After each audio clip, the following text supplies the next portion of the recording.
YEEREVAN/Baku, fierce fighting raged between Azerbaijani and Armenian forces on Monday, sparking bellicose rhetoric from regional power Turkey despite international pleas for a halt in fighting between the longtime enemies. Yerevan and Baku have been locked in a territorial dispute over the ethnic Armenian region of Nagorno-Karabakh for decades, with deadly fighting flaring up last July and in 2016.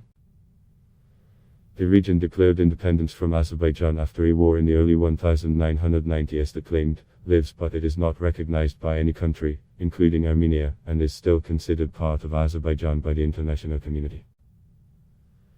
On Monday evening, Azerbaijani forces launched a massive offensive at the Karabakh frontline's southern and northeastern sectors, said Armenia's defense ministry spokesman Artsran Hovhannisyan. Karabakh's defense ministry said 26 more of its troops were killed late on Monday, bringing the rebels' total military losses to 84. The overall death toll rose to 95, including 11 civilian deaths, 9 in Azerbaijan and 2 on the Armenian side. Azerbaijan has not reported any military casualties, but Armenian separatist officials released footage showing burnt-out armored vehicles and the bloodied and charred remains of soldiers in camouflage it said were Azerbaijani troops fighting between majority Muslim Azerbaijan and Christian Armenia could employ regional players, Russia and Turkey. Russia, which has a military alliance with Armenia and stations there a permanent military base, sells sophisticated weapons worth billions of dollars to both Baku and Yerevan. Armenia has accused Turkey, which backs Turkic-speaking Azerbaijan, of meddling in the conflict. Azerbaijani President Ilham Aliyev on Monday ordered partial military mobilization and General Mesbah Kudarav vowed to fight to the last drop of blood in order to completely destroy the enemy and win. With each side blaming the other for the flare-up, world leaders have urged calm as fears rise of a full-scale conflict. The UN Security Council was to meet on Tuesday at 5:00 p.m. 2100 GAMP, for emergency talks on Karabakh behind closed doors, diplomats told AFF. Kremlin spokesperson Dmitry Peskov said Russia was monitoring the situation closely and that the current priority was to stop the hostilities, not to deal with who is right and who is wrong. But Turkish President Recep Tayyip Erdogan demanded Armenia end its occupation of Karabakh. The time has come for the crisis in the region that started with the occupation of Nagorno-Karabakh to be put to an end, Erdogan said. Now Azerbaijan must take matters into its own hands. Armenia has accused Turkey of sending mercenaries to back Azerbaijan. A war monitor Monday said Turkey has sent at least 300 proxies from northern Syria to join Azerbaijani forces.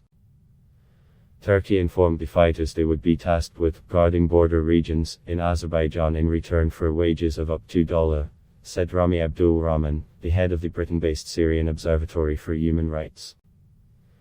The report comes after the European Union warned regional powers not to interfere in the fighting and condemned a serious escalation that threatens regional stability.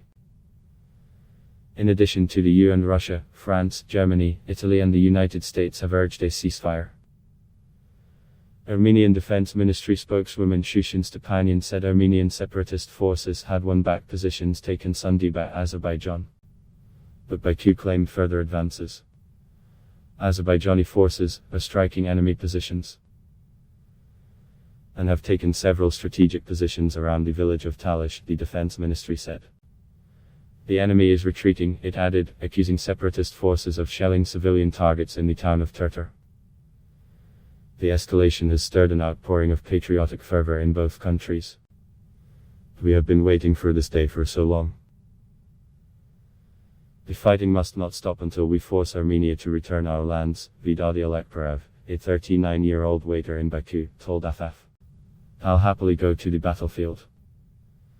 In Yerevan, 67-year-old Vardan Harutyunian said Armenia had been anticipating the attack. The Karabakh question can only be resolved militarily. We are not afraid of a war, he said. Armenia and Karabakh declared martial law and military mobilization Sunday, while Azerbaijan imposed military rule and a curfew in large cities. Talks to resolve the conflict, one of the worst to emerge from the 1991 collapse of the Soviet Union, have largely stalled since a 1994 ceasefire agreement.